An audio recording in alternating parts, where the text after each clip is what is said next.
Assalamualaikum warahmatullahi wabarakatuh. Hai teman-teman semua, apa kabar? Perkenalkan, nama saya Nabila Maharani Putri dengan NPM 201110195, Prodi Administrasi Pembangunan Negara di Politeknik Setiawan Bandung. Jadi teman-teman, di sini saya akan menjelaskan tentang hasil tugas saya, yaitu membuat resume analis kebijakan publik, di mana saya membaca buku referensinya oleh William N. So, sambil saya menampilkan PPT, saya juga di situ akan menjelaskan dan menjabarkan dari materi-materi yang ada di PPT tersebut. Meramal masa depan kebijakan. Peramalan dalam analis kebijakan. Peramalan atau dalam istilah bahasa Inggrisnya yang disebut forecasting adalah suatu prosedur untuk membuat informasi faktual atau fakta tentang situasi sosial masa depan atas dasar informasi yang telah ada tentang masalah kebijakan. Ramalan ini mempunyai 3 bentuk utama. Ada proyeksi, prediksi, dan perkiraan. Proyeksi adalah ramalan perkiraan tentang keadaan masa yang akan datang dengan menggunakan data yang ada atau sekarang. Jadi, proyeksi membuat pernyataan yang tegas berdasarkan argumen yang diperoleh dari metode tertentu dan kasus yang paralel yang dapat dilihat dari kebijakan masa lalu dan masa depan, di mana bisa digunakan untuk memperkuat suatu pernyataan. Jadi, proyeksi ini dapat diperkuat dengan argumen dari pemegang otoritas seperti opini para pakar. Para pakar itu maksudnya para ahli, dan logika kausal. Jadi, logika kausal ini contohnya seperti teori ekonomi atau politik. Lanjut, prediksi adalah ramalan yang didasarkan pada dugaan teori yang tegas. Jadi, dugaan ini dapat berbentuk hukum seperti teoretis, contohnya hukum berkurangnya nilai uang. Proposisi teoritis, contohnya proposisi bahwa pecahnya masyarakat sipil bisa diakibatkan oleh kesenjangan antara harapan dan kemampuan. Atau analogi, contohnya analogi antara pertumbuhan organisasi pemerintah dengan pertumbuhan organisme biologis. Jadi, prediksi ini dapat dilengkapi dengan argumen dari mereka yang berwenang.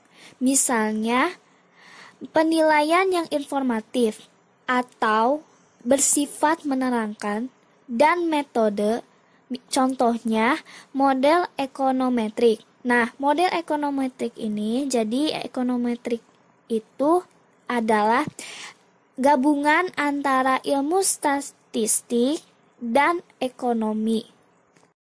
Oke, lanjut perkiraan. Ramalan yang didasarkan pada tentang situasi masyarakat di masa depan. Jadi, penilaian ini dapat berbentuk penilaian yang intuitif. Intuitif di sini artinya berdasarkan bisikan gerak hati, di mana dugaan adanya kekuatan batin dan kreatif dari para intelektual. Intelektual di sini adalah orang yang cerdas atau bisa berpikiran jernih dalam ilmu pengetahuan dan pengetahuan terpendam dari para pelaku kebijakan, misalnya policy insiders. Policy insiders artinya orang dalam kebijakan. Nilai atau kehendak masa kini atau masa depan digunakan untuk menetapkan berbagai kemungkinan pernyataan. Misalnya, perkiraan tentang nilai masyarakat masa depan seperti kesenjangan dipakai untuk menyatakan bahwa rata-rata jam kerja per minggu akan berkurang menjadi 30.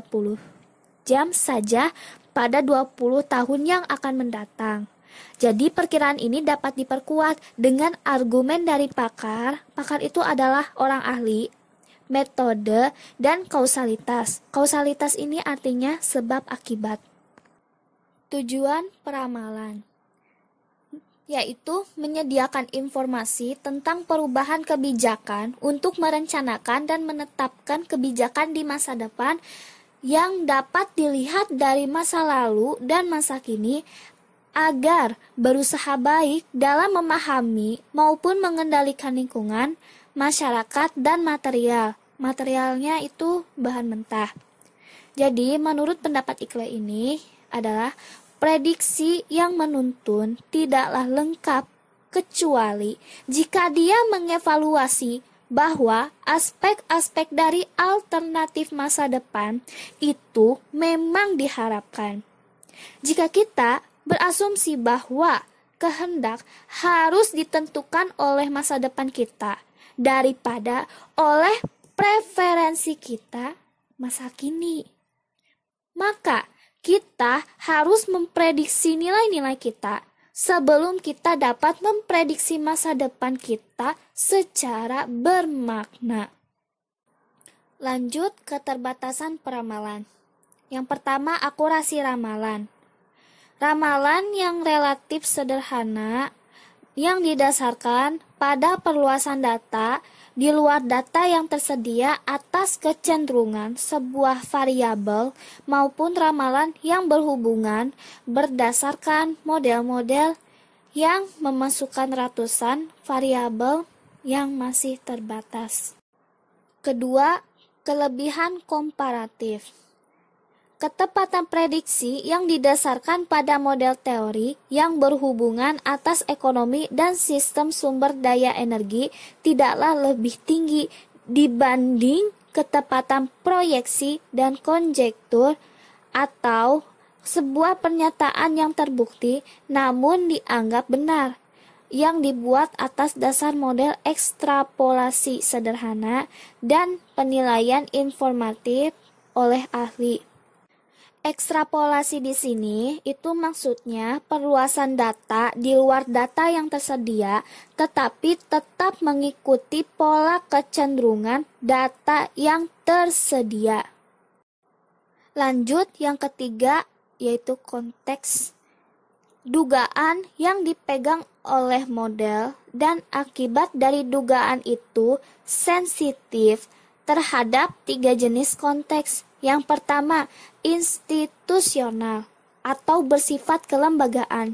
Yang kedua, temporal, yang artinya berkenaan dengan waktu. Dan yang ketiga, historical atau berkenaan dengan sejarah. Jenis-jenis masa depan ada 3 bagian. Yang pertama yaitu masa depan potensial atau dalam bahasa Inggris potential futures. Adalah situasi sosial masa depan yang mungkin terjadi yang berbeda dengan situasi sosial yang memang terjadi. Jadi maksudnya situasi masa depan tidak pernah pasti sampai dia benar-benar terjadi. Dan oleh karena itu ada banyak sekali masa depan potensial. Yang kedua, masa depan yang masuk akal. Dalam bahasa Inggris, plausible. Adalah situasi masa depan yang atas dasar dugaan tentang hubungan antara lingkungan dan masyarakat. Diyakini akan berlangsung jika pembuat kebijakan tidak mengintervensinya guna mengubah arah suatu peristiwa. Intervensi itu jadi mereka melakukan intervensi campur tangan dalam perselisihan antara 2 orang pihak, bisa dalam pihak golongan, orang, negara, dan sebagainya, antara 2 orang atau lebih. Lanjut, yang ketiga, masa depan normatif. Adalah masa depan yang potensial maupun plausible yang selaras dengan konsep analis tentang kebutuhan, nilai, dan kesempatan yang ada di masa depan. Jadi, penyebutan masa normatif ini mempersempit ruang untuk masa depan potensial maupun plausibel sehingga dapat menyambung ramalan dengan tujuan dan sasaran yang bersifat khusus. Lanjut ke pembahasan tujuan dan sasaran masa depan normatif. Di sini ada dua perbandingan antara tujuan dan sasaran. Kita bahas yang tujuan dulu ya. Jadi, tujuan atau dalam bahasa Inggris goals. Di sini ada 5 macam. Yang pertama, mengekspresikan maksud-maksud yang luas. Yang kedua, jarang diungkapkan dalam bentuk definisi operasional, yakni definisi yang menegaskan seperangkat operasi yang diperlukan untuk mengukur sesuatu. Yang ketiga, tidak dapat diukur. Keempat, tidak menegaskan periode waktu yang dibutuhkan oleh kebijakan untuk mencapai maksud-maksudnya. Kelima, mendefinisikan populasi target secara luas. Sedangkan pada sasaran atau dalam bahasa Inggrisnya objectives ada 5 macam. Yang pertama, bersifat spesifik atau bersifat khusus. Yang kedua, mengungkapkan definisi operasional itu. Jadi maksudnya pengertian dari operasional. Yang ketiga, dapat diukur. Yang keempat, menyebutkan jangka waktu pencapaiannya. Yang kelima, mendefinisikannya secara khusus. Nah, kalian sudah bisa mengetahui kan perbandingan antara tujuan dan sasaran ini? Karena sebelumnya membahas tentang perbandingan, sekarang membahas tentang perbedaan antara tujuan dan sasaran. Yang pertama dari karakteristik spesifikasi maksud. Tujuannya ialah dinyatakan secara luas untuk meningkatkan kualitas pelayanan kesehatan dengan sasaran konkret. Itu tuh sebenarnya konkret ya, dalam KBBI yang benar itu artinya nyata dan benar-benar ada. Untuk menambah jumlah dokter sebanyak 10%. Karakteristik yang kedua, definisi istilah. Tujuannya formal. Kualitas pelayanan kesehatan berarti aksesibilitas pelayanan media dengan sasaran operasional. Kualitas pelayanan kesehatan adalah jumlah dokter per 100.000 penduduk. Karakteristik yang ketiga, periode. Tujuannya tak dijelaskan di masa depan. Dengan sasaran dijelaskan selama periode dari tahun 1990 sampai tahun 2000. Karakteristik yang keempat, prosedur pengukuran. Tujuannya non-kuantitatif. Jaminan kesehatan yang memadai. Dengan sasaran biasanya kuantitatif, jumlah orang yang terlayani per 1.000 penduduk. Karakteristik yang terakhir, yang kelima, perlakuan atas kelompok sasaran. Tujuannya dinyatakan secara luas orang-orang yang membutuhkan pelayanan. Dengan sasaran dijelaskan bahwa keluarga yang berpenghasilan di bawah $19.000 per tahun. Oke, lanjut ke pembahasan sumber-sumber, tujuan sasaran, dan alternatif. Di sini ada 8 macam. Yang pertama, wewenang. Dalam mencari alternatif untuk memecahkan masalah, analis dapat menghubungi orang ahli atau disebut pakar. Yang kedua, wawasan. Analis dapat menggunakan kemampuan memahami, penilaian atau judgement, atau pengetahuan tersembunyi dari orang-orang yang dipercayai cukup memahami suatu masalah. Ketiga, metode. Pencarian alternatif tertolong oleh metode metode analisis yang bersifat pembaruan atau disebut kreasi baru. Yang keempat, teori ilmiah. Penjelasan yang dibuat oleh ilmu-ilmu sosial dan ilmu yang bersifat nyata juga penting sebagai sumber alternatif kebijakan. Yang kelima, motivasi. Keyakinan, nilai, dan kebutuhan dari para penentu kebijakan juga dapat dijadikan sumber alternatif kebijakan. Keenam, kasus paralel. Pengalaman dengan masalah kebijakan di negara-negara bagian atau kota lain yang merupakan sumber alternatif kebijakan yang penting. Yang ketujuh, analogi. Kemiripan antara masalah yang berbeda merupakan sumber alternatif kebijakan. Dan yang terakhir, sistem etik. Nilai yang berkenaan dengan akhlak. Maksudnya, teori-teori tentang keadilan sosial yang dibangun oleh para filosofi dan pemikir sosial lain yang merupakan sumber alternatif kebijakan di segala bidang. Selanjutnya pembahasan mengenai pendekatan-pendekatan peramalan. Objek. Objek ramalan adalah titik pijakan suatu proyeksi, prediksi, atau perkiraan. Jadi, ramalan ini memiliki 4 macam objek. Yang pertama, konsekuensi dari kebijakan yang ada. Ramalan dapat digunakan untuk memprediksi perubahan yang mungkin terjadi jika pemerintah tidak menempuh tindakan baru. Yang kedua, konsekuensi dari kebijakan yang baru. Ramalan dapat digunakan untuk memprediksi perubahan di dalam masyarakat yang diduga akan terjadi jika kebijakan yang baru diterapkan. Yang ketiga, isi dari kebijakan baru. Ramalan dapat digunakan untuk memprediksi perubahan dalam isi dari kebijakan yang baru. Yang keempat, perilaku para penentu kebijakan.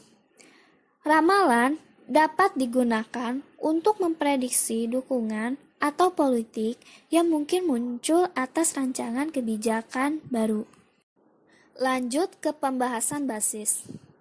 Basis ramalan adalah seperangkat dugaan atau data yang digunakan untuk menetapkan kemungkinan atau dalam bahasa Inggrisnya plausibility dari ramalan atas konsekuensi dari kebijakan baru maupun kebijakan yang telah ada.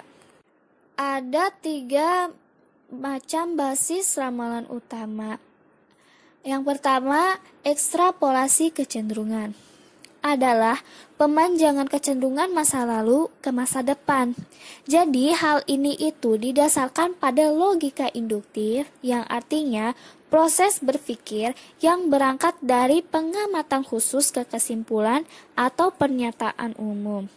Yang kedua, asumsi teoretik adalah seperangkat hukum atau rancangan usulan yang terstruktur secara teratur dan teruji berdasarkan pengalaman yang membangun suatu prediksi tentang berlangsungnya suatu peristiwa atas dasar peristiwa lain. Hal ini didasarkan pada logika deduktif. Artinya, proses berpikir dari pernyataan, hukum, atau rancangan usulan umum ke sejumlah pernyataan dan informasi khusus. Yang ketiga, penilaian informatif adalah pengetahuan yang didasarkan pada pengalaman dan kemampuan memahami, ketimbang berdasar pemikiran induktif atau deduktif. Hal ini didasarkan pada logika retroduktif, yang artinya proses berpikir yang mulai dengan pernyataan tentang masa depan dan kemudian kembali ke informasi dan dugaan yang diperlukan untuk mendukung pernyataan tersebut. Lanjut ke pembahasan yang terakhir adalah metode dan teknik. Pendekatan peramalan ekstrapolasi didasarkan atas dasar ekstrapolasi kecenderungan dengan teknik yang memadai, analisis antar waktu klasik, estimasi tren linear, pembobotan eksponensial, transformasi data, katastrofi metodologi dengan produk proyeksi. Yang kedua, pendekatan peramalan teoretik atas dasar teori dengan teknik yang memadai, pemetaan teori, model kausal, analisis regresi, estimasi titik dan interval, analisis korelasi dengan produk prediksi. Pendekatan yang ketiga, peramalan penilaian atas dasar penilaian informatif dengan teknik yang memadai, Delphi konvensional, Delphi kebijakan, analisis dampak silang, penilaian visibilitas dengan produk perkiraan. Oke, sekian dari penjelasan saya mengenai resume analisis kebijakan publik dari buku referensi William Endun. Dan mohon maaf apabila ada kesalahan kata di dalam PPT ini dan juga apa yang dapat saya sampaikan. Semoga dapat bermanfaat bagi kalian semua ya. Terima kasih. Wassalamualaikum warahmatullahi wabarakatuh.